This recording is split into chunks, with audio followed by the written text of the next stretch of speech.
శ్రీ గురుభ్యో నమః. హరి ఓం. దంతాంచలేన ధరణీతలమున్నమయ్య పాదాళకేళిషుధృతాది వరాహలీలం ఉల్లాఘనోత్ఫణఫణాధర గీయమాన క్రీడావదానమిభరాజముఖం నమామః.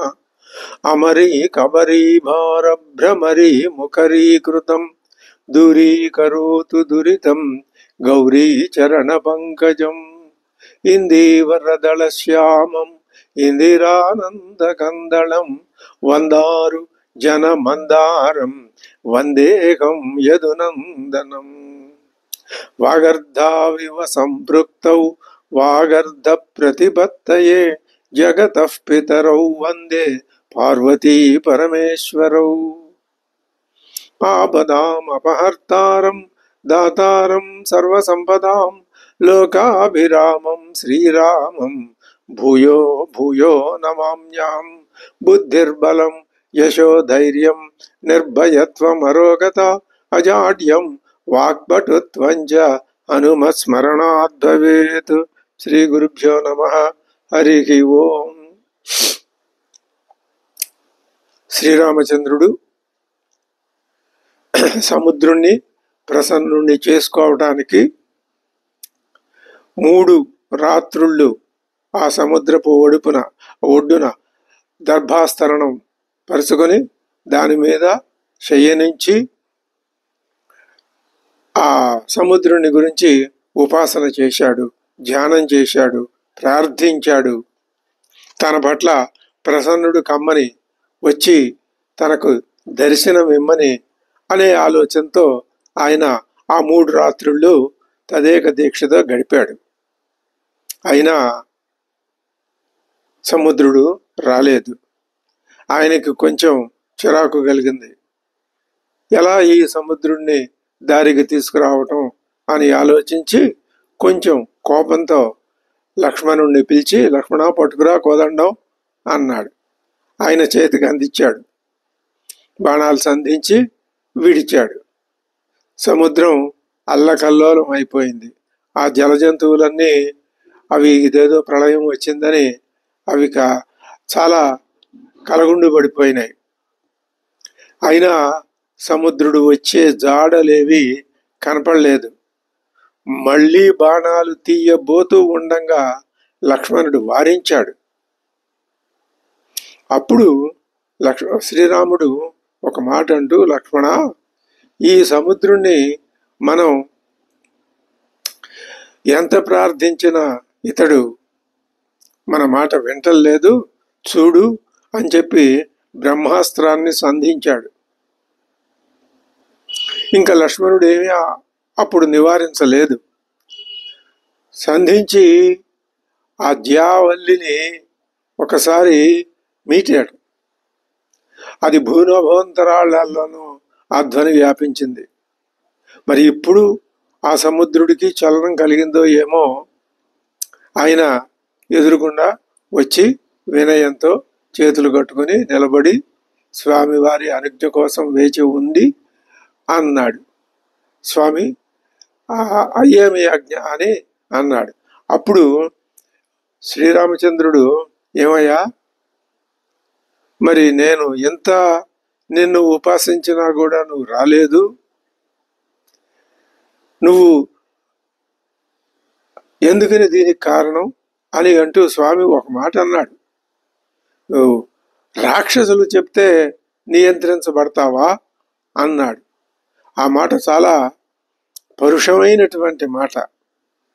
దానికి సరి అయిన జవాబు చెప్పుకున్నాడు. స్వామి, నీకు నేను సహకరిస్తాను.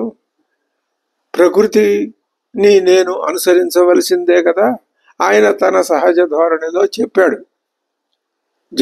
సముద్రాధిదేవత,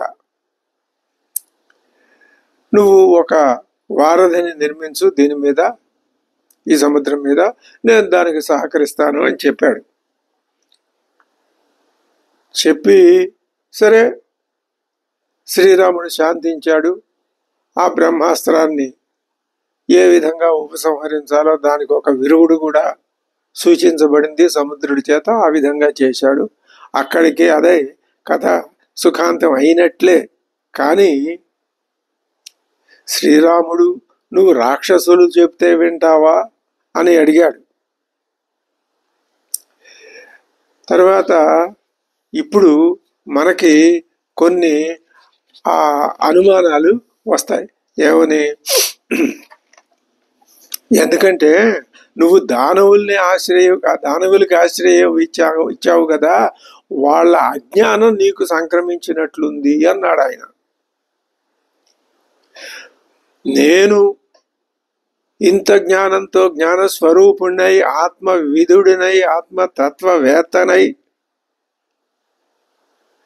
నిన్ను ఈ విధంగా ప్రార్థించినా నువ్వు నా యొక్క ప్రార్థనని పెడచెవిని పెట్టావే అని అన్నమాట. రాక్షసులు చెప్పిన మాట వింటావా నువ్వు? వాళ్ళు అజ్ఞానంతో చెప్పిన మాట అది నువ్వు వినాల్సిన అవసరం లేదు కదా, ఎందుకు విన్నావు అని. రాక్షసులు ఎవరు, ఎప్పుడు చెప్పారు? ఇప్పుడు మనం ఒక్కసారి బాలకాండలో ఆ దశరథ మహారాజు యజ్ఞం నిర్వహించేటప్పుడు ఋష్యశృంగుడు అశ్వమేధాన్ని నిర్వహింపజేసి పుత్రకామేష్టిని కూడా నిర్వహింపజేస్తూ ఉన్న సందర్భంగా హోమం అదే ఆ పుత్రకామేష్టి బ్రహ్మాండంగా జరుగుతున్నది. వాళ్ళకి సమర్పించబడినటువంటి హోమాల్ని స్వీకరించడానికి దేవతలంతా ఆ యజ్ఞానికి వచ్చారు అని వాల్మీకి మహర్షి చెప్పాడు. వచ్చిన వాళ్ళు అంతకు పూర్వం అక్కడ అయోధ్య నగర ప్రజలు ఉన్నారు. దశరథ మహారాజు ఉన్నాడు. ఇంకా మిగిలిన ఋత్విక్కులు వీళ్ళంతా ఉన్నారు కదా, వాళ్ళందరికీ కనపడ్డారా? వాళ్ళ సరసన వీళ్ళు కూడా ఆసనాలు వేసుకొని కూర్చున్నారా అని మనకు అనుమానం వస్తుంది. దేవతలు వీళ్ళకి కనపడలేదు, వాళ్ళ సమావేశం వాళ్ళు నిర్వహించారు. అంటే దీన్ని బట్టి మనకు ఏమర్థం అవుతున్నది? ఒక యజ్ఞం ఒక చోట నిర్వహింపబడుతున్నది అంటే కేవలం అక్కడ కనిపించే విషయమే కాదు, కనపడని అద్భుతమైన, అలౌకికమైన, పరమాత్మ సంబంధమైన, వేద సంబంధమైన విషయాలు కూడా జరుగుతూ ఉంటాయి అని మనం తెలుసుకోవాలి. అంతటి పవిత్రమైనటువంటి శక్తి ఆ వేద మంత్రాల్లో ఉన్నది. ఆ తంతుని నిర్వహించే యాజకుల్లో కానీ ఋత్విక్కుల్లో కానీ ఉంటుంది. అదే ఇక్కడ జరిగింది పుత్రకామేష్టిలో. పైగా ఆ పుత్రకామేష్టి యొక్క ఫలితంగానే పరమాత్మ శ్రీరామచంద్రుడు రూపంలో అవతరించనున్నాడు కదా. అక్కడ ఏ విధమైన లోపం జరిగినా ఆ అవతారం అనేది జరగదు కదా. కాబట్టి అంతా చక్కగా యథాప్రకారంగా జరుగుతూ ఉన్నది. దేవతలంతా వచ్చారు, బ్రహ్మదేవుడు కూడా వచ్చాడు. అప్పుడు బ్రహ్మదేవుడితో దేవతలు మొరబెట్టుకున్నారు. ఒక మాట వాళ్ళు ఏమన్నారో చూద్దాం. ఓ బ్రహ్మదేవ విధాత, రావణాసురుడు ఉన్నాడు, నీకు తెలుసు కదా. ఆయన నిన్ను గురించి ఎంతో తపస్సు చేశాడు, నువ్వు ఆయనకు ప్రత్యక్షమయ్యావు. ఆయన నిన్ను కొన్ని వరాలు అడిగాడు. దేవతల వల్ల, దానవుల వల్ల, గంధర్వుల వల్ల, ఇత్యాదుల వల్ల, ఎవరి వల్ల మరణం రాకూడదని ఇంకా అనేకమైన వరాలు అడిగాడు ఆయన. నువ్వు ఇచ్చావని మాకు తెలిసింది. మరి ఇప్పుడు ఆ వర గర్వంతో బాగా మదించినటువంటి రావణాసురుడు ఈ లోకాన్ని తన ఇష్టం వచ్చిన విధంగా చెప్పు చేతల్లో ఉంచుకుని లోకాన్ని పీడిస్తున్నాడయ్యా. లోకాన్ని నిలబెట్టేటటువంటి పంచభూతాల్ని కూడా అతడు విడిచిపెట్టలేదు. వాటితో పాటు సామాన్య ప్రజల్ని కూడా హింసిస్తున్నాడు. అతడు పెట్టే బాధల్ని మేము భరించలేకపోతున్నాం. దీనికి నువ్వే మాకు ఏదైనా ఒక పరిష్కార మార్గం చూపించాలి. అతడు ఎవరెవరిని బాధ పెడుతున్నాడో చెప్పమంటావా? ఏమంటున్నాడు? అతడు మమ్మల్ని ఎంత ఇబ్బందులు పెడుతున్నా ఈ వరాలని నువ్విచ్చావు కదా అనేటటువంటి నీ మీద గౌరవంతో మేము భరిస్తున్నాం. ఇది ఎక్కడ ఎవరితో ఎప్పుడు ఎలా చెప్పాలో అలా చెప్పే మాట. మేము ఆ రావణాసురుడు పెట్టే బాధల్ని భరిస్తున్నాం. ఎందుకు భరిస్తున్నాం? నీ మీద గౌరవంతో. మానయంతశ్చ తం నిత్యం సర్వం తస్య క్షమామహే. నువ్విచ్చిన వరాల్ని మేము గౌరవిస్తూ వాటిని సహిస్తున్నాము. ఏం చేస్తున్నాడయ్యా అడిగాడు బ్రహ్మదేవుడు. ఏమిటి మీ బాధలేమిటో ఒకసారి చెప్పండి, నేను వింటాను అన్నాడు. ఉద్వేజయతి లోకాన్ త్రీన్. ఈ మాటలు బాలకాండలో దేవతలు బ్రహ్మదేవుడితో మొరబెట్టుకుంటున్నారు. దశరథ మహారాజు యజ్ఞంలో అందరూ వచ్చారు. అక్కడ పెద్ద బ్రహ్మాండమైన అద్భుతమైన దేవతా సభ జరిగింది. ఆ సభలో ఉద్వేజయతి లోకాన్, ఈ రావణాసురుడి ప్రసక్తి అక్కడ వచ్చిందనమాట. లోకాలన్నింటినీ ఉద్వేజయతి, ఊరికే అది వాళ్ళు కలగుండు పడేటట్లు, కల్లోల పడేటట్లు, స్థిమితం లేకుండా ఉండేటట్లు, ఒక ప్రశాంత పరిస్థితి అనేది లోకాలకి లేకుండా ఉండేటట్లు ప్రతి క్షణం ఇతడు రెచ్చగొడుతున్నాడు. వాటిని కింద నుంచి పైకి, పైనుంచి కిందకి అవలోడితం చేస్తున్నాడు. ఇది అతడు చేసే పని. ఏమిటయ్యా అలా చేస్తున్నాడు అంటే, తనని ఎదిరించేవాడు కానీ తనను జయించేవాడు కానీ ఎవరూ లేరు అని అతడికి బాగా ఆ వరగర్వం ఎక్కువైపోయింది. ఉద్వేజయతి లోకాంత్రీన్ ఉచ్ఛ్రితాన్ ద్వేష్టి దుర్మతికి. మరి సత్పురుషుల్ని, తర్వాత ఇదిగో ఈ విధంగా యజ్ఞయాగాది క్రియాకలాపాలు నిర్వహించే వారిని, ముఖ్యంగా విష్ణు భక్తులైన మమ్మల్ని ద్వేష్టి, ఆ దుర్మతి అయినటువంటి రావణాసురుడు శక్రం త్రిదశ రాజానం ప్రదర్శయితుమిచ్చతి. ఆయన ప్రధానమైన కోరిక ఏమిటో చెప్పమంటావా? త్రిదశులకి, దేవతలందరికీ ఆయన అధిపతి అయినటువంటి శక్రం ప్రదర్శయితుమిచ్చతి. ఆ ఇంద్రుణ్ణి అసలు ఆయన ఉన్న చోట ఉండేవట్లేదు, నానా తిప్పలు పెడుతున్నాడు. ఇంద్రుడు ఆ బాధలు పడలేకపోతున్నాడు. ఇంకా ఇంద్రుడు ఒకటే కాదు, ఋషీన్, యక్షాన్, సగంధర్వాన్, అసురాన్, బ్రాహ్మణాన్, వీళ్ళందరినీ అతిక్రామతి, వీళ్ళందరినీ అతిక్రమించి తన బలంతో వాళ్ళని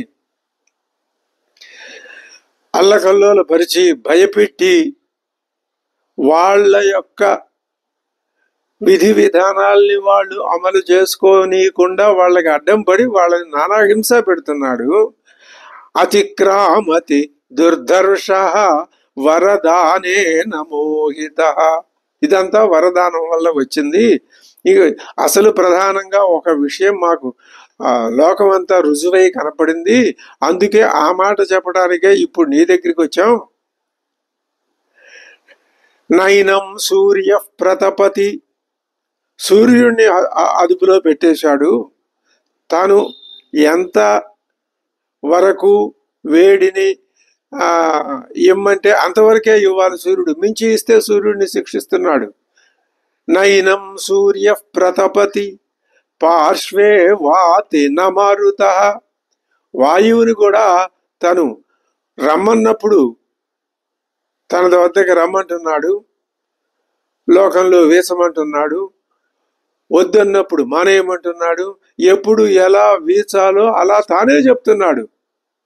అలా సూర్యుడికి, వాయువుకి. చలోర్మిమాలి తందృష్ట్వా సముద్రోపి న కంపతే. చలోర్మిమాలి, ఎప్పుడు తరంగాలతో కదులుతూ ఉండేటటువంటి సముద్రుడు కూడా ఆ రావణాసురుడి ఆజ్ఞ విని, సముద్రుడు చలోర్మిమాలి అయినప్పటికీ ఆ తరంగాల్ని బాగా హద్దులో పెట్టి తగ్గించి పారేసి తను మాత్రం ఏమాత్రం కదలకుండా ఆ రావణాసురుడు చెప్పిన విధంగానే వింటున్నాడు. ఇది ఈ విధంగా ప్రకృతి శక్తులైనటువంటి సముద్రుడు, జలము, వాయువు, తేజస్సు, ఈ మూడింటిని కూడా ఆ రావణాసురుడు శాసించాడయ్యా. మరి ఇప్పుడు మేము పడే బాధలు నీకు చెప్పాం, తర్వాత నీ యొక్క అనుగ్రహం అంటే నాయన మీరేం బాధపడకండి అంటూ ఉండగానే అక్కడికి శ్రీ మహావిష్ణువు రావటం, వీళ్ళంతా కలిసి ఆయన్ని ప్రార్థించటం. ఆయన సరే నేను మీ మొర విన్నాను, నేను దశరథ మహారాజు యొక్క కడుపున 4 అన్నదమ్ములుగా జన్మిస్తాను అని అదంతా చెప్పాడు. ఆ విధంగా జరిగింది. ఇప్పుడు ఆ శ్రీరాముడే ఈ సముద్రపు ఒడ్డుకి వచ్చి తన వానర సైన్యంతో సముద్రాన్ని దాటాలి. ఇక్కడ ఈ 2 విషయాల్ని మనం ఒక్కసారి, శ్రీరాముడికి కూడా ఆయన సముద్రపు ఒడ్డుకి రాగానే నిజానికి న్యాయానికి సముద్రుడు తానే ఎదురు వచ్చి ఆ శ్రీరామచంద్రుని యొక్క ఆయనకు ఏర్పడిన చిక్కుముడిని విడదీసి చెప్పాలి. రాలేదు. పోనీ ప్రార్థిస్తే ఒకసారి నమస్కారం చేసి వచ్చాడా? రాలేదు. మనస్సులో ఈ సముద్రుడు నా ఎదురుకుండా రావాలి అనుకున్నాడు రాముడు, అయినా వచ్చాడా? రాలేదు. 3 రోజులు నిద్ర ఆహారాలు మాని ఉపాసన చేశాడు శ్రీరామచంద్రుడు. ఆయన సత్యపరాక్రముడు కాబట్టి, ధర్మవర్తనుడు కాబట్టి, ధర్మమే ఆయన్ని నడిపిస్తుంది, ఆయనే ధర్మాన్ని నడిపిస్తాడు కాబట్టి ఆయన ఏం చేశాడు? 3 రోజులు తాను ఆ ఉపాసనని చేసి సముద్రుడికి అవకాశం ఇచ్చాడు వస్తాడేమో అని. ఆయన రాలేదు. బాణాలు ప్రయోగించి అల్లకల్లోల పరిచినా రాలేదు. బ్రహ్మాస్త్రం పుచ్చుకునేసరికి అప్పుడు వచ్చాడు. వచ్చి కాళ్ళ మీద పడ్డాడు. పడి తను చేయవలసిన తన కార్యక్రమం చెప్పాడు. ఇక్కడ దేవతలే మొరపెట్టుకున్నారు. రావణాసురుడు ఏ విధంగా ప్రకృతిని జయించాడు, సముద్రుణ్ణి అధీనంలో ఉంచుకున్నాడు. మరి ఆ సముద్రుడిని శ్రీరామచంద్రుడు కూడా తన ఎదుటిగా వచ్చేటట్లు చేసుకున్నాడు. అయితే శ్రీరామచంద్రుడు చేసిన విధంగా రావణాసురుడు చేయలేదు. రావణాసురుడు కూడా అధీనంలో పెట్టుకున్నాడు. దుర్మార్గుడు అంటే ప్రజలు మనకెందుకులే, మనని ఏం చేస్తాడో అనేటటువంటి భయంతో దుర్మార్గుడు కనిపిస్తే పక్క నుంచే తప్పుకుని వెళ్ళిపోతారు. ఇది లోకంలో ఉన్న ధర్మమే. ఆ ప్రకారంగానే సముద్రుడు, వాయువు, సూర్యుడు ఆయన్ని దూరంగా పెట్టారు. సరే, ఇది వాళ్ళకి తెలుసును. ఇది ప్రధానమైన విషయం. వాళ్ళకి తెలుసును ఇతన్ని మనం అధీనంలో కంట్రోల్లో పెట్టలేము. ఆ పెట్టడం మన స్థాయికి మించింది. ప్రస్తుతం మనం ఆ దేవేంద్రుడు అంతటి వాడే తాను అణిగి ఉన్నాడు. మరి ఆ బ్రహ్మదేవుడో, ఆ పరతత్వమో, ఆ పరమాత్మో ఎవరో వచ్చి ఈ రావణాసురుని యొక్క మదాన్ని, ఆ పీచాన్ని అణిచితే అప్పుడు మనం స్వేచ్ఛను పొందుతామని వాళ్ళు అనుకుని ఆ ప్రకారంగా తాత్కాలికంగా తల ఉంచుకుని పోయారు అని భావించాలి. ఇది రావణాసురుడు ఆ చేసిన ఆ దుర్మార్గానికి వాళ్ళు చూపించినటువంటి ఆ ప్రతిక్రియ. దానికి మనం చెప్పుకునే జవాబు ఇంతవరకు బాగానే ఉంది.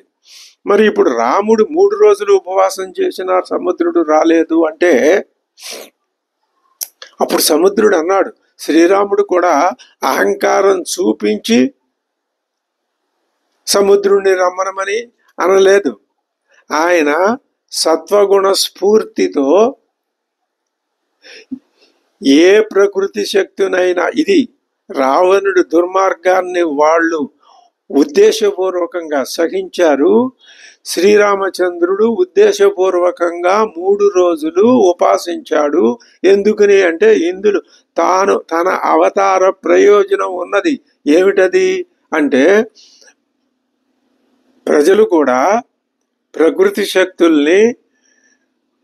ప్రకృతి శక్తుల వల్ల తమకి ఏ విధమైనటువంటి ప్రమాదము, అపకారము జరగకుండా ఉండాలి అంటే, తాను ఏ మార్గాన్ని అనుసరించి ఆ సముద్రుణ్ణి తన ఎదురికి రప్పించుకున్నాడో, అంటే వీళ్ళు కూడా తమ మనోరథాన్ని ఏ విధంగా సిద్ధింపజేసుకోవాలి అంటే ఇదే పద్ధతి. సత్వగుణ ప్రధానమైనటువంటి ఉపాసనా మార్గమే.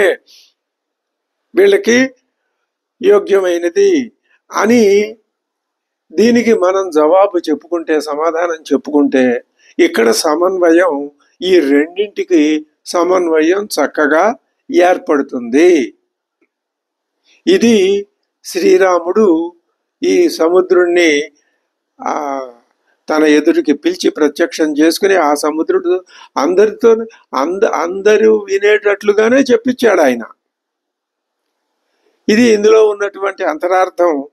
ఈ ఆ మదంతో కొట్టుమిట్టాడుతున్న రావణాసురుడి యొక్క వ్యవహారానికి పరమాత్మ తత్వానికి మధ్యలో ఇంత అంతరం ఉన్నది అని మనం మన బుద్ధి అనుసారంగా గ్రహించగలిగాం. ఇంకా తాత్వికమైనటువంటి వేద సంహితమైన అంతరార్థం పరమార్థం ఉండవచ్చును. అది సరే, మనకి ఎప్పుడు అది మనకి తోస్తే దాన్ని అప్పుడు మనం స్వీకరించగలం. ఇది ఈ విషయాన్ని ఇంతటితో ముగించి, ఇంకా ఇప్పుడు వీళ్ళు ఏం చేశారు అంటే,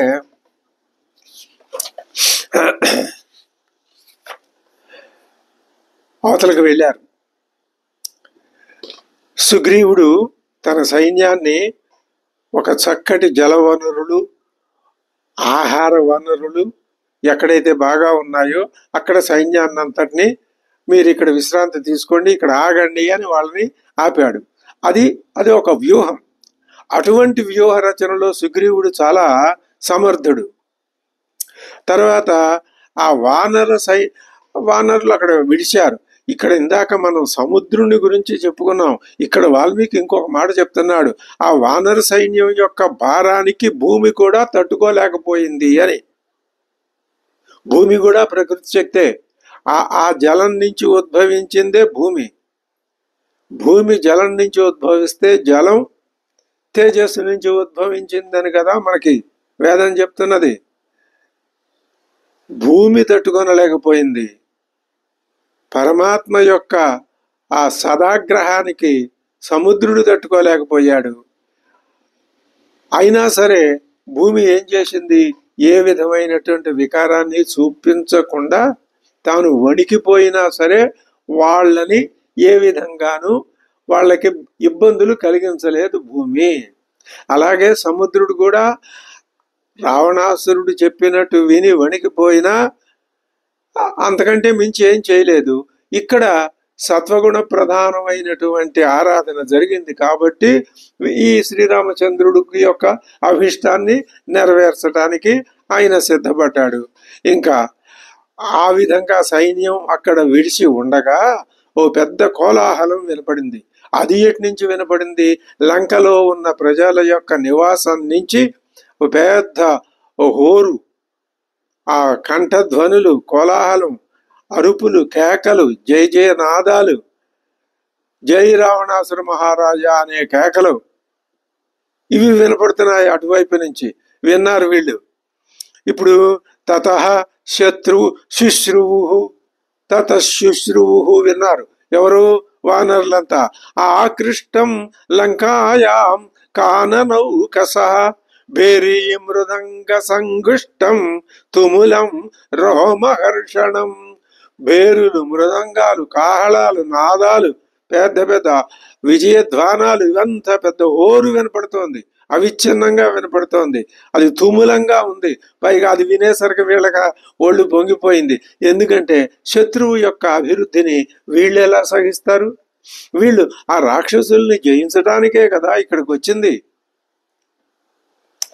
ఎప్పుడైతే సదసద్వివేకం అన్నది మనిషిలో, సాధకుడిలో ఉద్భవిస్తుందో అప్పుడు ఈ అసత్తుని సత్తు జయించటానికి ఉత్సాహపడుతుంది, ముందుకొస్తుంది, సాధకుడికి అనుకూలమైనటువంటి స్థితిని తాను ప్రదర్శిస్తుంది అని చెప్పటం.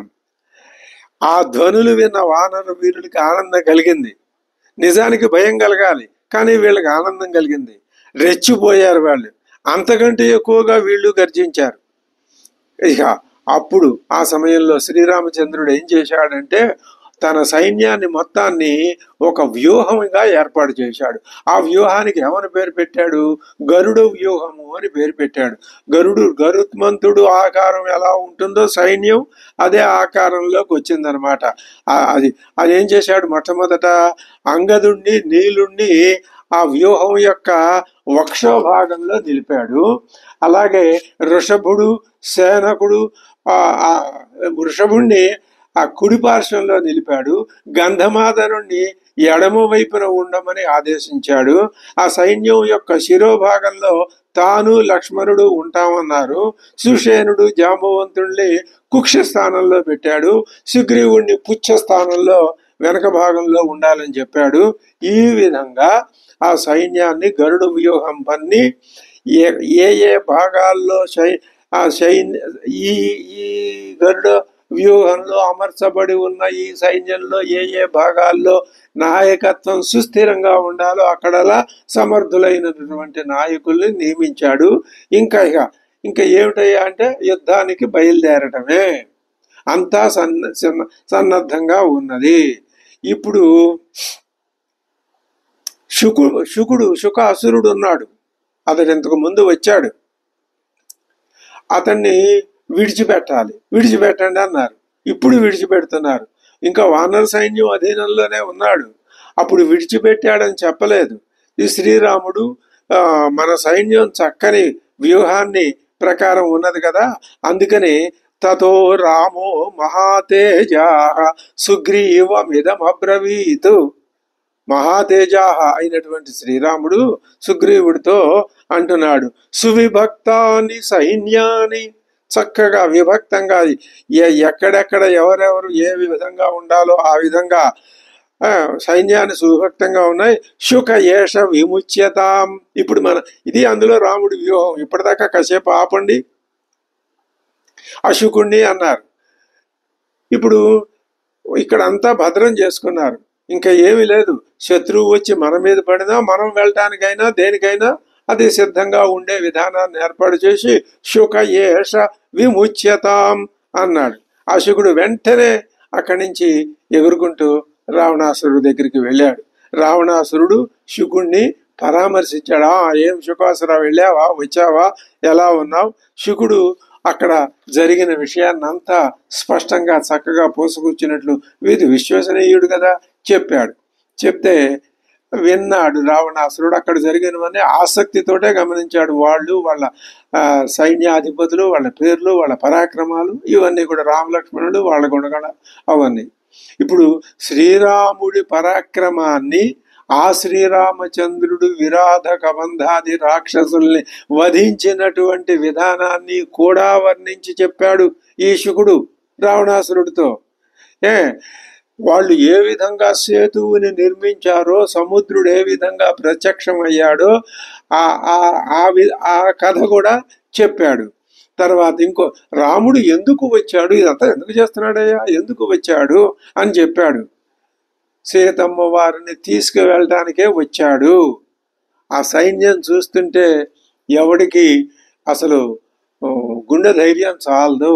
అందుకని ఇవన్నీ చక్కగా ప్రతి విషయాన్ని పోసగుచ్చినట్టు ఓపికగా రావణాసురుడితో చెప్పి చివరికి ఒక గొప్ప ఉపదేశం చేశాడు శుకుడు. ఆ ఉపదేశం చెయ్యాలి అన్నటువంటి ఆ సద్బుద్ధి అతగాడికి ఎలా వచ్చింది? రామ దర్శనం వల్ల వచ్చింది. వెళ్ళి కాసేపు రాముని ప్రార్థించాడు కదా, స్వామి నా ప్రాణాలు కాపాడు అని ప్రార్థించాడు కదా, అది ఊరికనే పోతుందా అంటే దీని అర్థం ఏమిటి? స్వామి వారి యొక్క సంబంధించిన ఆ రామనామ ధ్యానం గాని, రామ గుణ గణ మహిమ అనువర్ణనం గాని ఎప్పుడైతే సాధకుడు మనస్సులో నిరంతరం ఉంటుందో అక్కడ ఇటువంటి సద్భావాలన్నీ పుడతాయి. ఎప్పుడైతే ఇలాంటి సద్భావాలు పుట్టాయో ఆ విధమైన సాధనకి అభ్యంతరాన్ని కలిగించి విఘ్నాలు కలిగించే దుర్లక్షణాలన్నీ ఒకటొకటిగా సాధకుడికి తెలియకుండానే నిష్క్రమిస్తాయి. ఇది తపస్సులో ఉన్నటువంటి, సాధనలో ఉన్నటువంటి అంతరాంతరమైన రహస్యం. ఇప్పుడు ఒక్క మాట చెప్తున్నాడు. ఆ మాట ఎలా చెప్తున్నాడు లోపల? తన లోపల సంస్కారం అలా వచ్చింది ఉద్బుద్ధమయ్యి ఆ శుకుడికి. ఇలాంటి విషయం మనం చూస్తూనే ఉన్నాం. ఏమన్నాడు ఆయన? ఓ మహారాజా, సీతమ్మ వారిని వెంటనే అప్పచెప్పవయ్యా. విభీషణుడు చెప్పాడు. ఆ మొట్టమొదటి ఆ మారీచుడు వద్దనే అన్నాడు. ఇప్పుడు శుకుడు కూడా తనకి నమ్మిన బంటైన పూర్తిగా రాక్షస స్వభావం ఉన్నటువంటి శుకుడు కూడా అమ్మవారిని అప్పచెప్పేవయ్యా అని ఒక చక్కటి సందేశాన్ని, సలహాని ఇచ్చాడు. ఇప్పటిదాకా రావణాసురుడు అసహనంతో విన్నాడు. ఇప్పుడు మాత్రం ఆయనకి విపరీతమైనటువంటి కోపం వచ్చేసింది. నువ్వు చెప్పినట్లు నేను చెయ్యనుగాక చెయ్యను, నువ్వేం చేసుకుంటావో పో అంటూ ఇక ఇలాంటప్పుడల్లా రావణాసురుడు అనుసరిస్తున్న విధానం ఒకటే, అదే అతడి బలహీనత. మనం స్పష్టంగా రావణాసురుని యొక్క ఆ తీరుని, అతని పద్ధతిని, అతని లక్షణాల్ని, అతని గుణగణాల్ని, అతని స్వభావాన్ని మనం చాలా జాగ్రత్తగా పరిశీలిస్తున్నాం. అప్పుడల్లా తన అహాన్ని అడ్డం పెట్టుకుని తన యొక్క గొప్పతనాన్ని తానే చెప్పుకోవటం, అది దుర్మార్గుల లక్షణం. అది మనకి సాధనకి తోడ్పడదు, వినయమే తోడ్పడుతుంది. అది రావణాసురుడిలో లేదు. ఇది మనం సాధకులంగా గ్రహించాలి. రావణాసురుడు తన బలాన్ని గురించి చెప్పుకుంటున్నాడు. సాగరస్యేవ మే వేగో మారుతస్య ఇవ మే గతిః నహి దాశరథిర్వేద తేన మాం యోద్ధుమిచ్చతి. ఏంటయా శుక, ఇందాక నుంచి చెప్తున్నావు, ఆయన యుద్ధానికి సిద్ధంగా ఉన్నాడా? ఆ శ్రీరాముడికి నా బలం ఏమిటో తెలుసా? తెలిస్తే నాతో యుద్ధానికి వస్తాడా? సాగరస్యేవ మే వేగ, నా వేగం యొక్క తీక్ష్ణత ఎటువంటిదో ఆ సముద్రుడికి తెలుసు.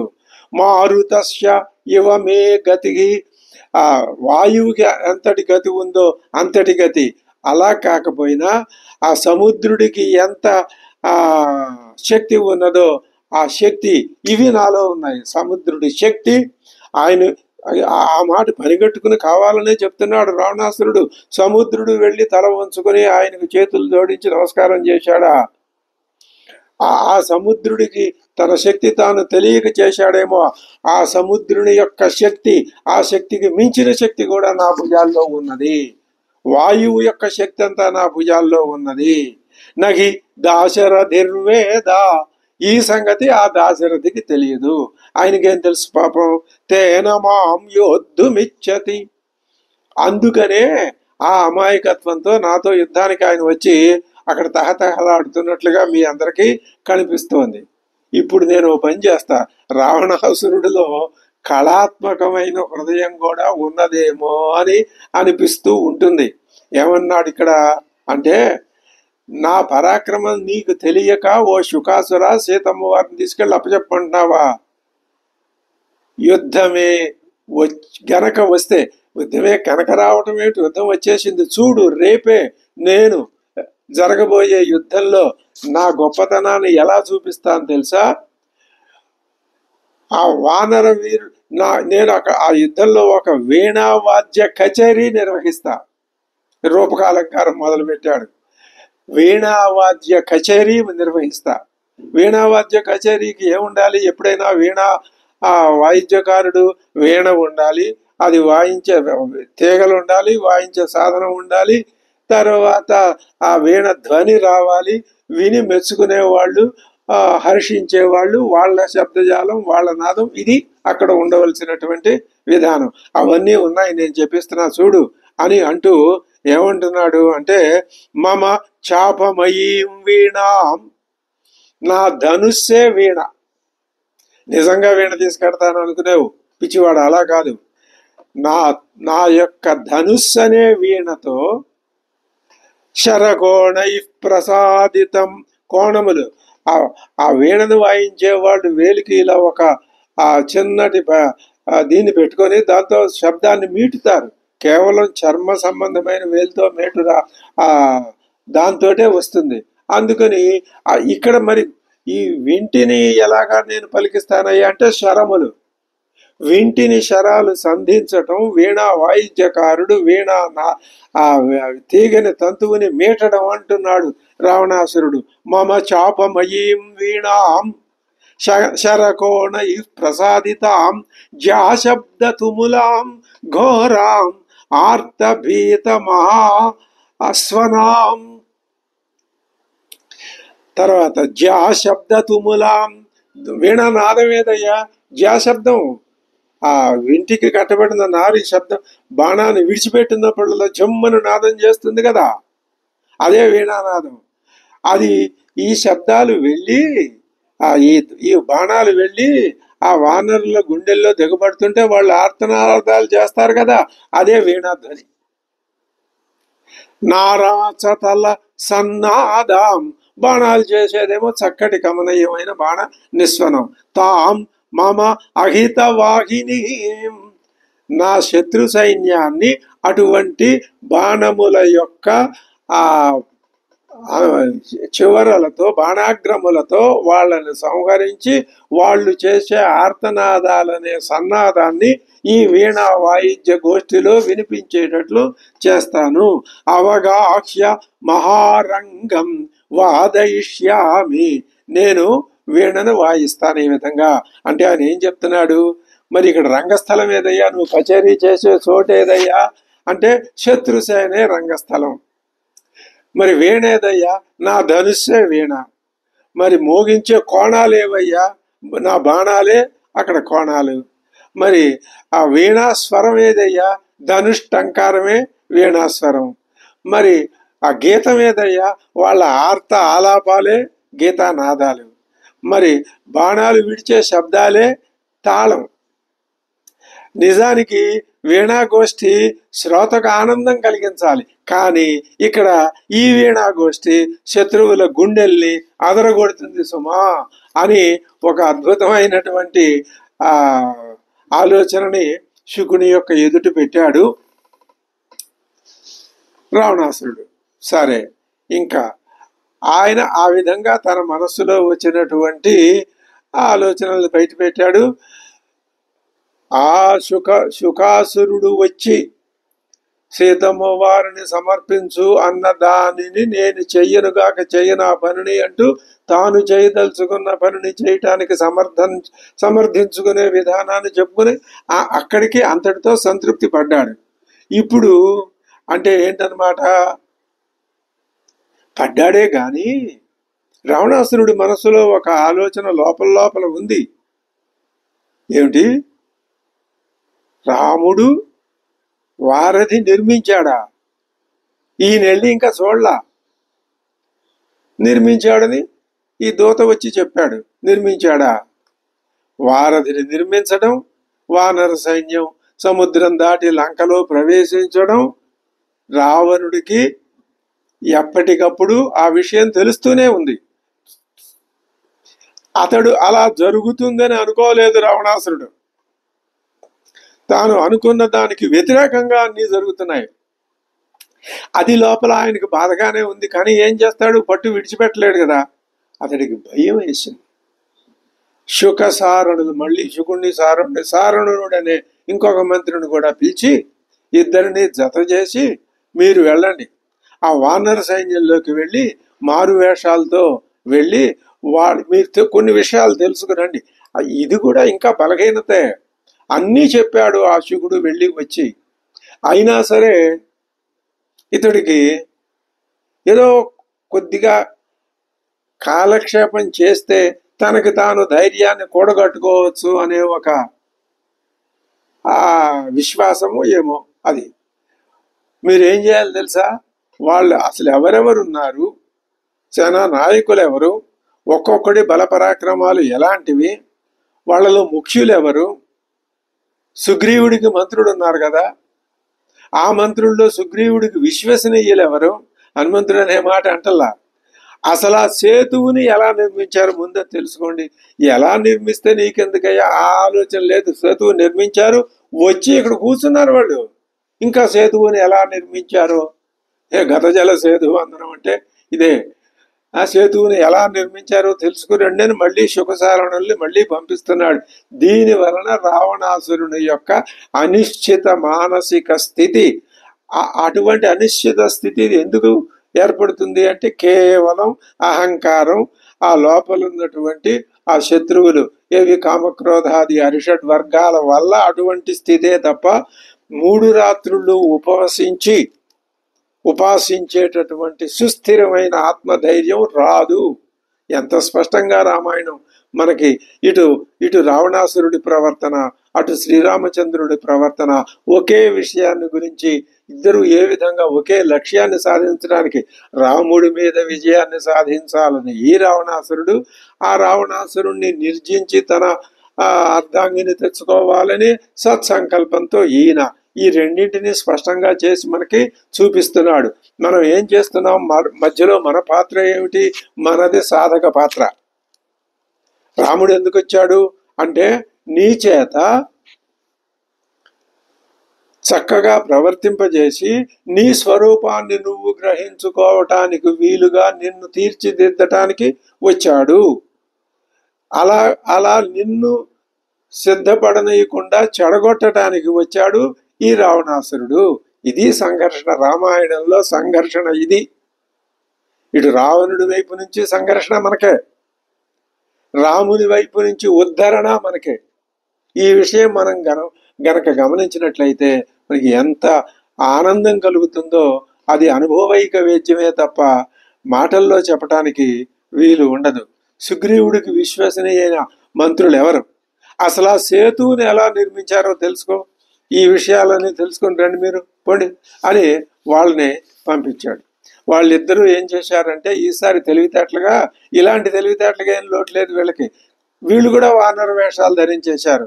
ఆ వానరుల్లో జొరబడిపోయారు. వాళ్ళకేం తెలుసు, మనలాగానే ఉన్నాడు వీడు కూడా అనుకున్నారు. ప్రచ్ఛన్న రూపంలో ఉన్నారు వాళ్ళిద్దరూ. కానీ ఇలాంటి మాయలన్నీ విభీషణుడికి తెలుసు. ఆయనకు అన్ని వందల వేల మంది వానరుల్లో ఈ ఇద్దరు దొంగ వానరులని విభీషణుడు కనిపెట్టేసి గట్టిగా ఇద్దరిని చెరో చేత్తో ఇలాగ మెడ మీద పట్టుకొని అలా ముందుకు తోసుకుంటూ తీసుకొచ్చి శ్రీరాముడి పాదాల మీద ఇలా నెట్టి కింద పడేశాడు. వాళ్ళు ఆ రాముడి పాదాల మీద పడ్డారు. శ్రీరాముడికి వాళ్ళని చూసి కొంచెం నవ్వు వచ్చింది, నవ్వుతున్నాడు. ఆయన వాళ్ళు ఎందుకు వచ్చారో ఆయనకు తెలిసింది కదా, చెప్పాడు కదా ఇదంతా విభీషణుడు. ఏమయ్యా శుకసారణులారా, మీరు మా బలాన్ని చూడడానికి వచ్చారా? చూశారా మొత్తం బలమంతా? ఇంకా చూడాల్సింది ఏమైనా ఉందా? రావణుడు మీకు అప్పగించింది అదే కదా, మా యొక్క బలం ఏమిటో బలహీనత ఏమిటో తెలుసుకుని రమ్మనే కదా. బలం ఉన్న చోటుకి రాకుండా బలహీనత ఎక్కడుందో అక్కడ దండయాత్ర చేస్తాడట మీ రావణాసురుడు. అందుకే కదా ఆయన పంపించింది. సరే, మీరేం భయపడద్దు, మీకేం ప్రాణ భయం లేదు. నేను మీకు అభయం ఇస్తున్నాను. మిమ్మల్ని ఇక్కడ ఎవరు మీకు అపకారం చెయ్యరు. మీరు తిరిగి వెళ్ళిపోండి. వెళ్ళి ఆ రావణాసురుడితో నేను చెప్పే మాట చెప్పండి. అది శ్రీరాముని యొక్క ఔదార్యం అంటే. అసలు బహుశా ఆ శుకసారణుల్ని మళ్ళీ రావణాసురుడు ఎందుకు పంపాడు అంటే శ్రీరామచంద్రుడి యొక్క సందేశం తాను వినడానికేనేమో. అది పైకి ఒక ఉద్దేశంతో మనం చేస్తే అది మరొక ఉద్దేశంతో పరిణమిస్తుంది అనడానికి. మనం ఆ విధి చేతుల్లో పావుల్లాగా ఆడటమే తప్ప అంతకంటే రావణాసురుడు అంతే. ఎంత వర గర్వ మోహితుడైనా అతడు విధి చేతిలో కీలు బొమ్మే. విధి అంటే ఇక్కడ బ్రహ్మ విధాత, ఆయనకు తెలుసు. సరే, ఇప్పుడు నేను మాట చెప్తాను, మీరు వినండి. నా సందేశం చెప్తున్నా. ఈ సందేశం అక్షరం పొల్లు పోకుండా తూచా తప్పకుండా వెళ్ళి మీరు ఆ రావణాసురుడికి చెప్పండి.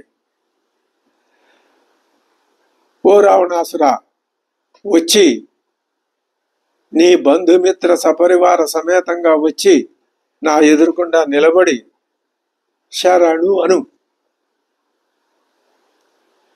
యద్బలంచ సమాశ్రిత్య సీతాం మే కృతవానసి. రావణ, ఏ బలాన్నైతే నువ్వు నమ్ముకొని, ఇంత బలం నా వెనక ఉంది కదా, నేనేం చేసినా చెల్లుతుంది అని అనుకుని మే సీతాం అపహృతవానసి, నా ప్రియురాలైన నా భార్య అయిన సీతమ్మను నువ్వు అపహరించావో తద్దర్శయ యథా కామం ససైన్య సబాంధవ, చూపించు ఆ బలం ఏమిటో. ఇక్కడ మేము సిద్ధంగా ఉన్నాం. యథా కామం, నీ ఇష్టం వచ్చినట్లుగా చూపించు. ససైన్య, సైన్యంతో కలిసి. సబాంధవ, ఎవరెవరిని తీసి తెచ్చుకుంటావో అందరినీ తీసి తెచ్చుకో.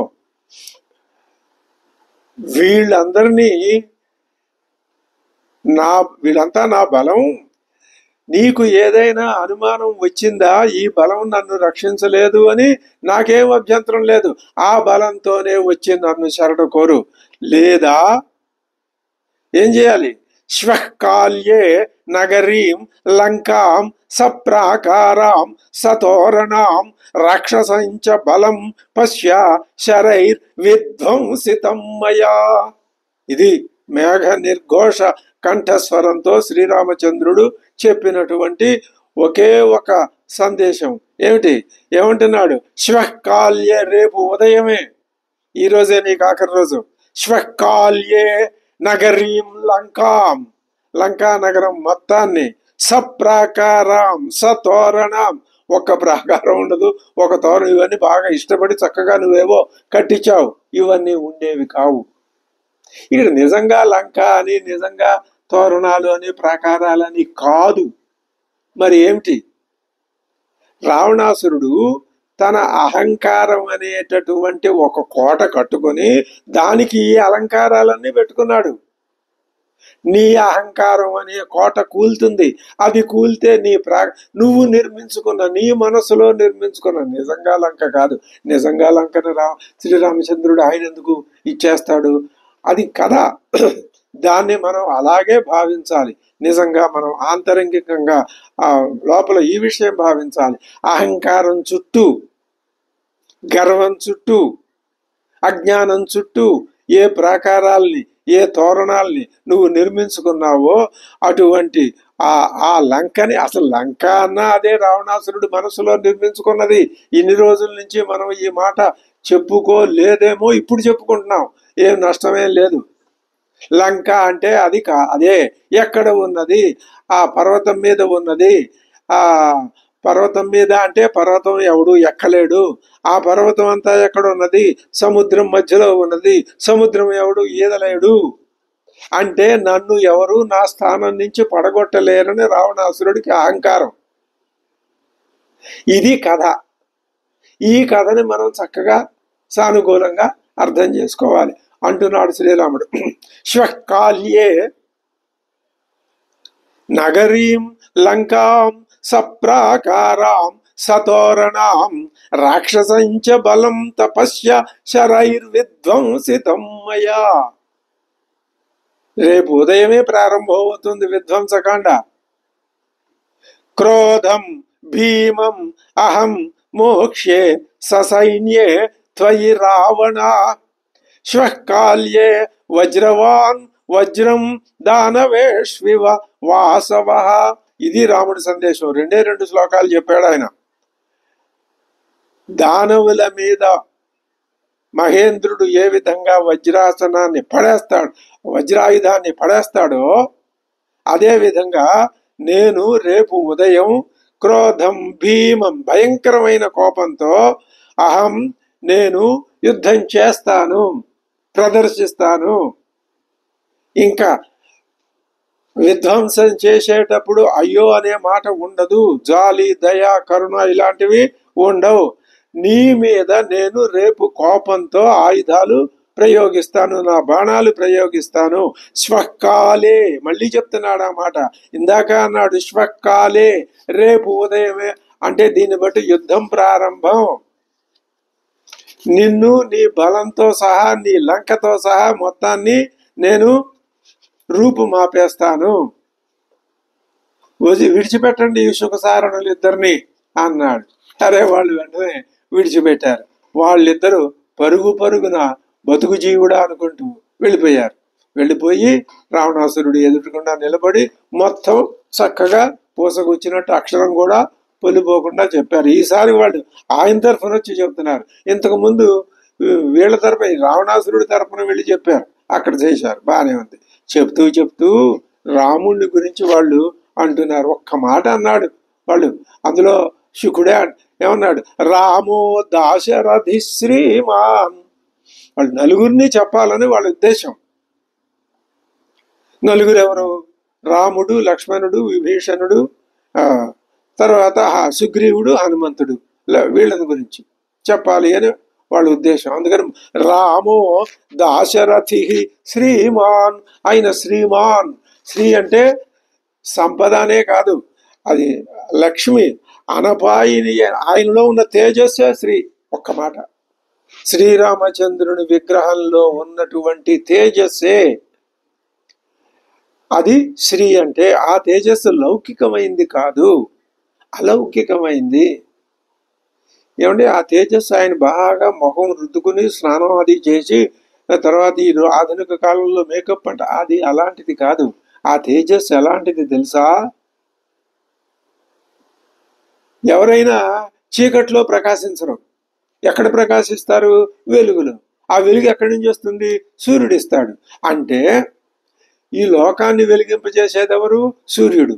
కానీ ఈ రాముడిలో ఉన్న తేజస్సు ఎక్కడిది? సూర్యుడి వల్ల వచ్చిందా? అబ్బే, నత్ర సూర్యో భాతి నచంద్ర తారకం. వేదం చెప్తోంది. ఆ సూర్యుడికి, ఆ చంద్రుడికి, ఆ తారకలకి, ఆ గ్రహాలకి వెలుగు ఎక్కడి నుంచి వస్తుందో ఆ తేజస్సుతో ప్రకాశిస్తున్నాడు ఈ శ్రీరాముడు. అద్భుతమైన విషయం. ఎంత చక్కగా అక్కడ ఉన్న మాటని మనం భావన చేసుకుంటే మనకి ఆత్మానందం కలుగుతుంది. అందుకే మనం రామాయణ అధ్యయనాన్ని చక్కగా ఒకానొక దీక్షా విధిగా చేసుకుంటున్నాం. ఇది చాలా మంచి పని. అంటున్నాడు రామో దాశరథి శ్రీమాన్ లక్ష్మణశ్చ. ఆయన అలాంటి వాడే. విభీషణ. వీళ్ళిద్దరికి కొత్తగా ఇంకొకరిని చేర్చాడు దాంట్లో, విభీషణుడిని. విభీషణుడి సంగతి ఆ రావణాసురుడికి తెలియదా? వాడి గురించి చెప్తారంటే మీరు వాడు నా తమ్ముడే అంటాడేమో. కాదు, ఇప్పుడు నీ తమ్ముడు అనే పాత్ర, ఆ క్యారెక్టర్ అయిపోయింది. ఆయన శ్రీరాముడి పక్కన ఉన్నాడు. ఆ శ్రీరాముడి వెలుగు వల్ల విభీషణుడు కూడా వెలిగిపోతున్నాడు. రావణ, మేము చెబుతున్నాం, ఒక్క మాట వినవయ్యా. నువ్వు కూడా వెళ్ళి ఆయన కాళ్ళ మీద పడు, బతికిపోతావు. అయినా రావణాసురుడు వినడు.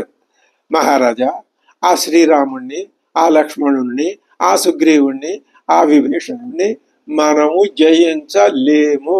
స్పష్టంగా చెప్పారు వాళ్ళిద్దరూ. రామ లక్ష్మణ గుప్త సా సుగ్రీవేణ చ వాహిని. సుగ్రీవుడు, రాముడు, లక్ష్మణుడు కంటికి రెప్పలాగా ఆ వానర సైన్యాన్ని రక్షిస్తున్నారు. బభూవ దుర్ధర్షతర సేంద్రైరపి సురాసురై.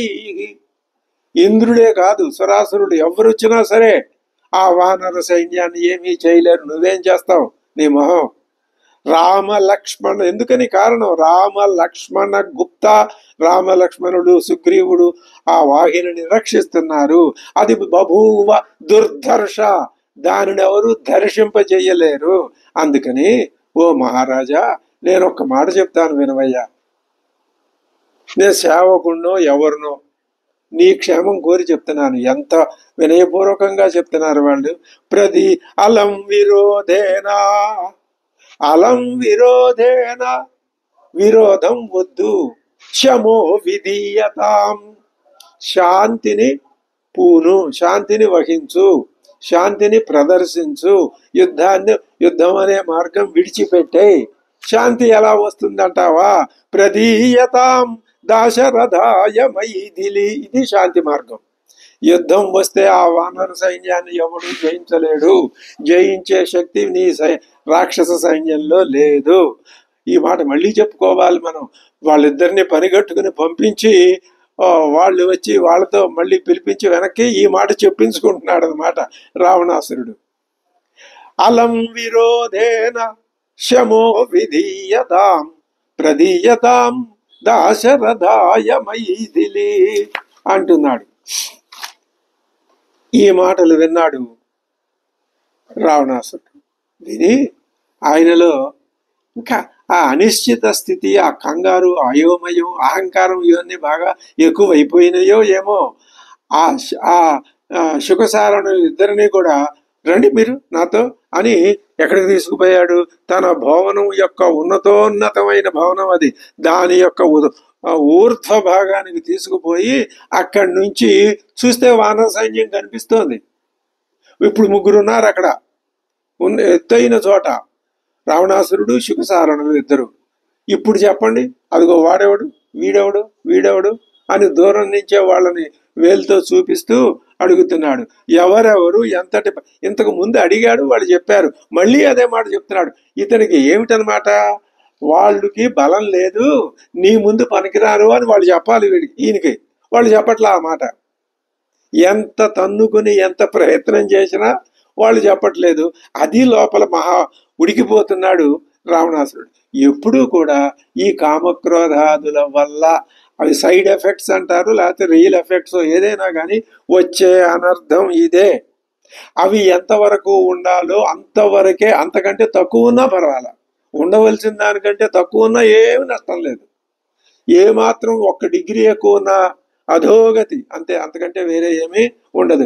అది గ్రహించాలి మనం.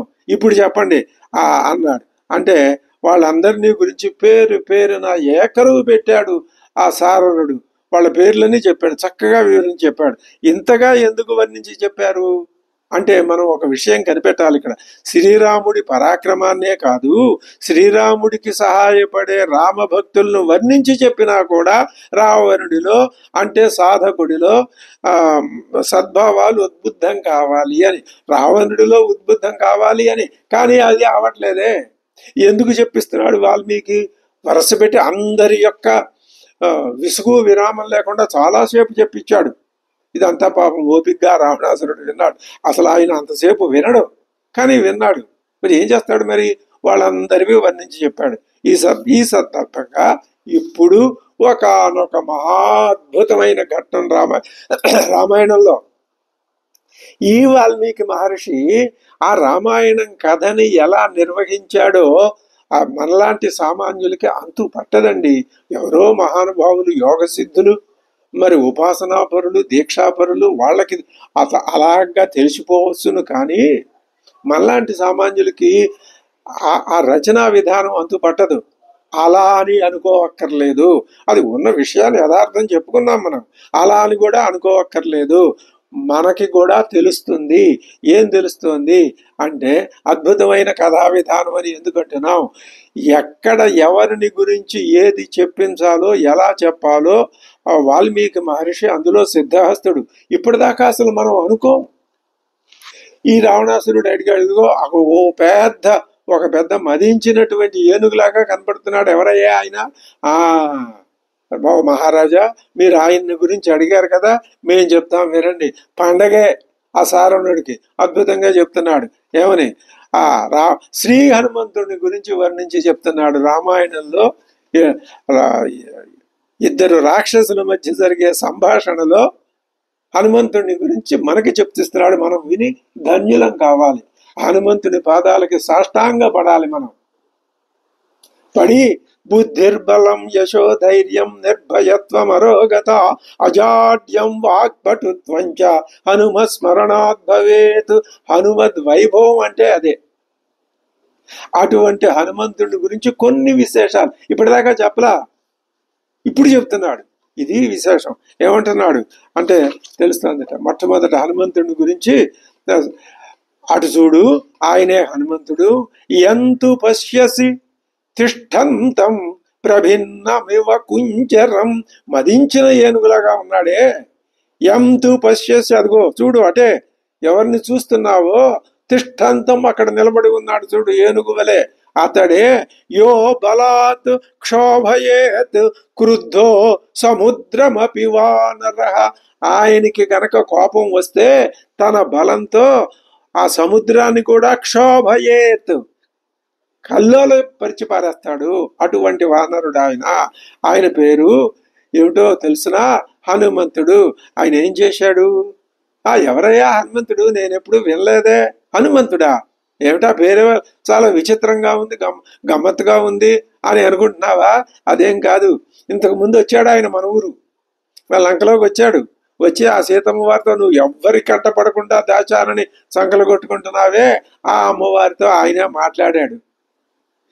నా లంకా నగరాన్ని ఎవరు, అసలు నగరంలోకి ఎవరు రాలేరు, నా నగరాన్ని ఎవరు జయించలేరని నువ్వు ఆ పెద్ద విర్రవీగుతున్నావే, ఆ లంకని సగాన్ని కాల్చాడు ఆయన. ఏషోభిగంత లంకాయా వైదేహ్యాస్తవ చ ప్రభో. అమ్మవారితో మాట్లాడటమే కాదు, నీతో కూడా మాట్లాడాడు కదయ్యా, మర్చిపోయావా అప్పుడే? ఏషోభిగంత వచ్చాడు, లంకాయా వైదేహ్యా తవ చ ప్రభో, లంక పని పెట్టాడు, అమ్మవారితో మాట్లాడాడు, నీతో కూడా మాట్లాడాడు. ఏనం పశ్య పురా దృష్టం, ఇంతకు ముందు నువ్వు చూశావు. ఆ మాట అనేసరికి అది ఎక్కడ ఏ విధమైన అహంకారాన్ని దెబ్బతీయాలో అది దెబ్బతీస్తుంది. ఇంకా రావణాసురుడికి అంతా చెడే. ఏనం పశ్య, చూడు ఆయన్ని, పురా దృష్టం, ఇంతకు ముందు నువ్వు చూశావు. వానరం పునరాగతం, ఇగో ఆ వానరుడు ఒకసారి వచ్చి వెళ్ళాడు, చచ్చాం, ఇప్పటిదాకా ఆ రిజల్ట్ మనం అనుభవిస్తూనే ఉన్నాం, మళ్ళీ వచ్చాడు ఆయన. ఈ మాట వినేసరికి గుండె దడదడలాడిపోయి నీరసం వచ్చి కుప్పకూలిపోవాలి రావణాసురుడు. కానీ అది మొండి ధైర్యం. అది ఎక్కడిది అంటే కామక్రోధాదుల చేత నిర్మించబడిన శరీరానికి అది లక్షణం. కాబట్టి మనం మన శరీరాన్ని ఎంత అసహించుకుంటే, ఆ మాట అనొచ్చో అనకూడదో, అసహించుకోనక్కర్లేదు. దాన్ని నేను శరీరం కాదు, అది మరి నేనెవరు, నేనే, ఈ విషయాన్ని గురించి మనం చెప్పుకుంటున్నాం.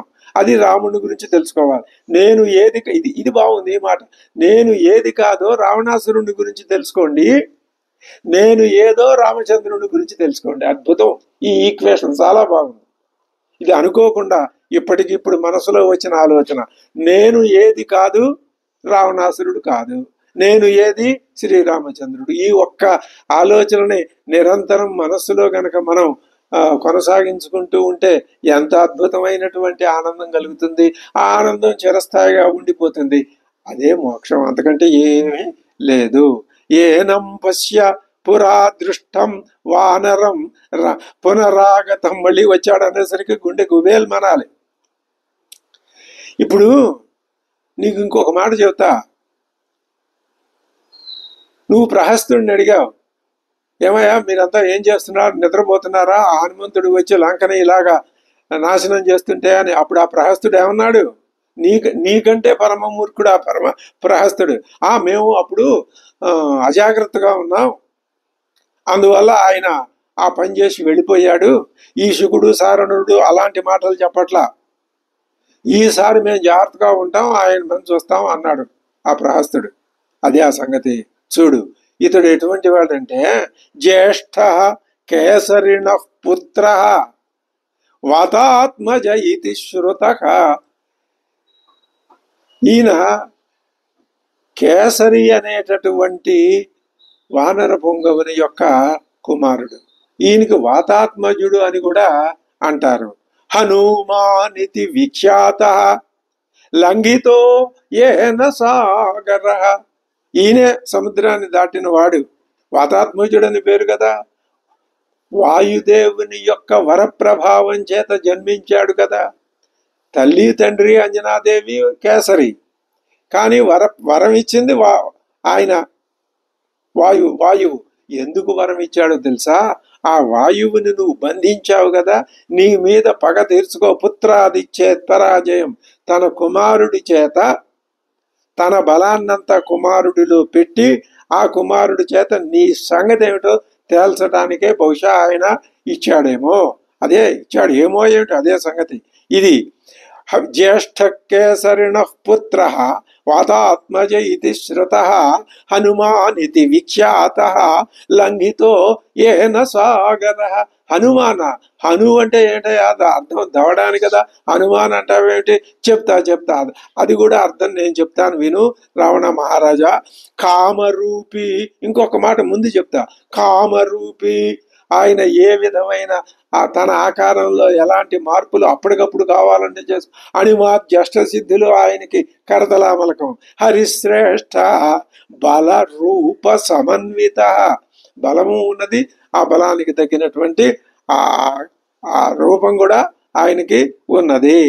అనివార్య గతిశ్చైవ యథా సతతగః ప్రభు. సతతగుడు, నిరంతరం చరించేవాడు వాయుదేవుడు. వాయుదేవుని వలె అనివార్య గతి. నువ్వు వాయువుని నిరోధించలేవు. వాయువుని నిరోధించావో వెళ్ళిపోతావు. కాబట్టి వాయువుని ఎవ్వరూ నిరోధించలేరు. ఈయన కూడా అనివార్య గతి. ఈయన ఎక్కడికి వెళ్ళాలనుకుంటే అక్కడికి వెళ్తాడు. లంకకి రావాలనుకున్నాడు, వచ్చాడు. సముద్రాన్ని దూకాలనుకున్నాడు, దూకాడు. కాబట్టి అనివార్య గతిశ్చైవ. ఎంత చక్కగా హనుమంతుని యొక్క ఆ వివరాలు మనకి ఎంతో పుణ్యప్రదాలైనటువంటి వివరాలని మనకి చెప్తున్నాడు ఆ సారణుడు. ఇంకా ఏమంటున్నాడు, ఈయన ఒకసారి నువ్వు హనుమంతుడు ఎందుకు ఆయనకు ఆ పేరు వచ్చిందని అడిగావు కదా, చెప్తా విను. ఈయన ఒకసారి ఏం చేశాడంటే, అది బాల్య చాపల్యమో ఏమో మరి, ఉద్యంతం. వాల్మీకి చెప్తున్నాడు హనుమంతుడికి హనుమంతుడు అనే పేరు రావడానికి కారణం ఎక్కడ చెప్తున్నాడు, యుద్ధకాండలో. ఏం అద్భుతమైన సన్నివేశం ఇది. ఉద్యంతం భాస్కరం దృష్ట్వా బాలః కిల బుభుక్షిత. ఈ చంటి పిల్లాడికి ఆకలేసిందిట. ఆయన ఏం చేశాడు, ఉద్యంతం భాస్కరం దృష్ట్వా, ఉదయిస్తూ ఉన్న సూర్యుని చూసి ఇదేదో పండు అనుకుని, త్రియోజన సహస్రం త్వధ్వానం అవతీర్యకి. త్రియోజన సహస్రం అంటే 3000 యోజనాలు. త్రియోజన సహస్రం 3000 యోజనాల దూరం వరకు ఎగిరాడు. అవతీర్య వెళ్ళి, ఇక ఆదిత్యం ఆహరిష్యామి నమేక్షుత్ ప్రతియాస్యతి అని ఆదిత్యుడిని, ఆ పండుని నేను తింటేనే గాని నా ఆకలి చల్లారదు అని ఏం చేశాడు, ఇది సంచించ మనసా పురైష బలదర్పిత. అది సూర్యుడిని తింటం ఏమిటయ్యా, ఈ బాలుడు ఏమిటిది, ఇదంతా విచిత్రంగా ఉంది, భూలోకంలో జరిగే విధానంగా ఉన్నట్టు కనపట్టలేదే. దీనికి మనం అర్థం చెప్పుకోవాలి. అంటే బాల్యంలోనే జ్ఞానం సంపాదించాలి అన్న, సూర్యుడు జ్ఞానానికి ప్రతీక, వెలుగు జ్ఞానానికి ప్రతీక.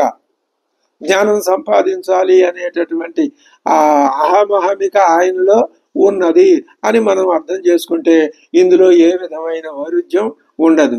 ఇది సంచించ మనస పురైష బలదర్పుర ఏష బలదర్పిత అనాదృశ్యతమం దేవం అపి దేవర్షి దానవై. దేవదానవుల చేత కూడా అనాదృశ్యుడైనటువంటి, జయించడానికి వీల్లేనటువంటి ఆ సూర్యదేవుణ్ణి అనాసాధ్యైవ, పొందకుండానే అక్కడి దాకా ఎవరు వెళ్ళగలరు.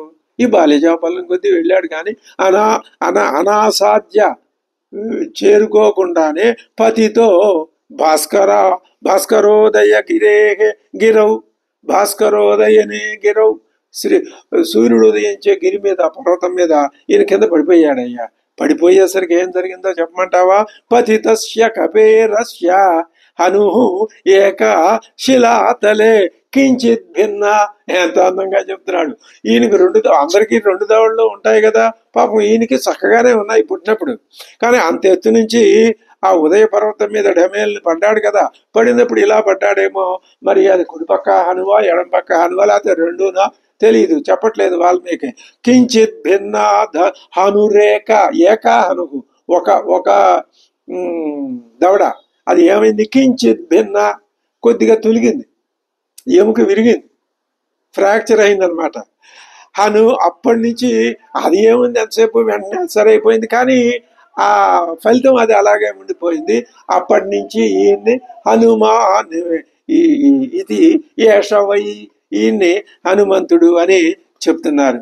ఈ సంగతి నీకెలా తెలిసిందా సారణుడా అంటే, అక్కడ ఆప్తులు ఉన్నారుగా, వాళ్ళందరి ద్వారా నేను తెలుసుకున్నాను. అతను ఒక్కడే లంకను నాశనం చేయగలడయ్యా రావణాసుర మహారాజా. నీకు ఇంకా చెప్పాల్సినవి ఉన్నాయి, ఆ శ్రీరామచంద్రుని గురించి చెప్తాను విను అని తర్వాత శ్రీరామచంద్రుని గురించి ఆ సారణుడు ఏం చెప్తున్నాడో మనం తర్వాత తెలుసుకుందాం. స్వస్తి.